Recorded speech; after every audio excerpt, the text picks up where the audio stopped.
Quick scenario. Two people in the exact same situation have the exact same goal. One person reaches their goal, but the other doesn't. The first question is why?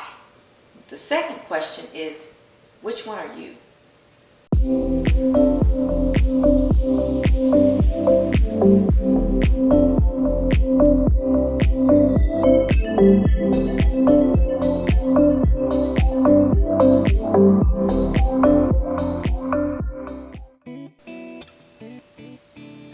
Quick question. Have you ever been in a situation where you know there's something you need to do, but you keep putting it off? It could be building a tree house, starting a book, or a million other things, but you just keep kicking that can down the road until one day something finally hits you and you tell yourself, I am going to get that done now. You get this tremendous burst of energy, you're all charged up, and you feel like you can go out and just conquer the world.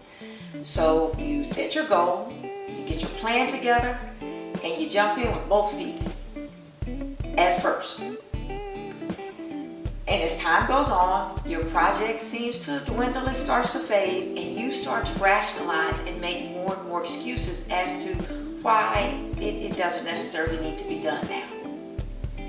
Or maybe New Year's resolutions are your thing. On January 1st, millions of people resolve to get better, be better, and do better. As a matter of fact, year after year, 3 of the top 4 New Year's resolutions are to exercise more, lose weight, and eat healthier. But most people who make New Year's resolutions on January 1st give up on those resolutions by January 19th on a day which is fittingly known as Quitter's Day. And as many as 90% of people who make New Year's resolutions give up on them by the middle of February. So we find ourselves in this never-ending New Year, New You cycle where in the spring we strive to get in shape for the summer, but we relax those routines when we find the swimwear that covers up the areas we didn't shape up. Then we give ourselves a pass around the holidays because, well, it's the holidays. And we tell ourselves that next year is the year we're really going to just buckle down and get in shape. We all know that cycle. Well, a couple of things all of these have in common is that they all have goals to a certain extent and they never get completed. The question is why? Well, there are actually multiple layers to the answer, but motivation is at the heart of it all. Now, don't misunderstand me. Specific goals are absolutely necessary, but goals are the destination. Motivation is the vehicle that gets you there. So goals do need to be smart. They need to be specific.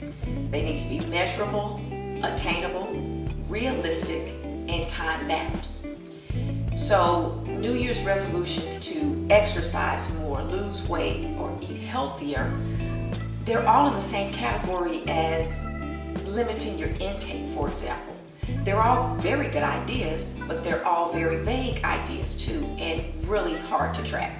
You know, there's a saying I love, a goal without a plan is just a wish. Well, that same concept applies here. An idea without a goal is just that, it's just an idea. But setting a SMART goal to lose 10 pounds by June 1st will help put things in a completely different light. As a matter of fact, it's the foundation for your plan of attack. You know, my dad had a heart attack when he was 49 and died of heart disease when he was 52.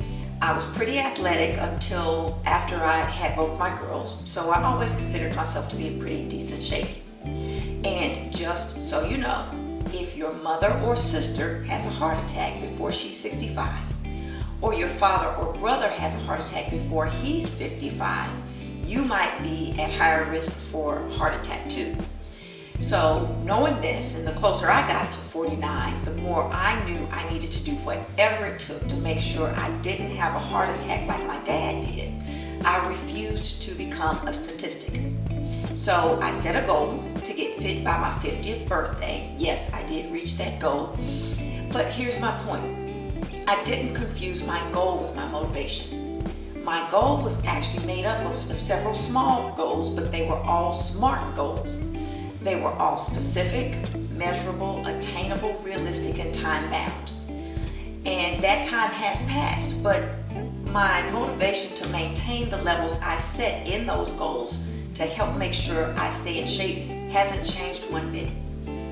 So anytime I know I need to work out, but I really don't want to, I go back to my motivation. When I start to rationalize and make deals with myself about eating the way I should to help make sure my heart stays healthy, my motivation kicks in. Well, it slaps me in the face sometimes, but it definitely keeps me going. Look, my motivation for staying in shape is very simple. I want to do what my dad wasn't able to do. I want to see all my grandkids grow up. That's it. That's my motivation. And since neither one of my girls has kids yet, I'm in this for the long haul. So when you're ready to put your ideas into action, here's what you need to do. Number one, set SMART goals. Set goals that are specific, measurable, attainable, realistic, and time bound so that you can measure yourself against yourself. You can see your progress and celebrate your progress. But you have to be able to see it in order to make changes, if changes are in fact necessary. Number two, find your motivation. Find whatever drives you. Find that thing that will push you and sometimes even pull you along to make sure you cross the finish line and you reach those goals. And number three, buckle your seatbelt. It just might be a very long ride.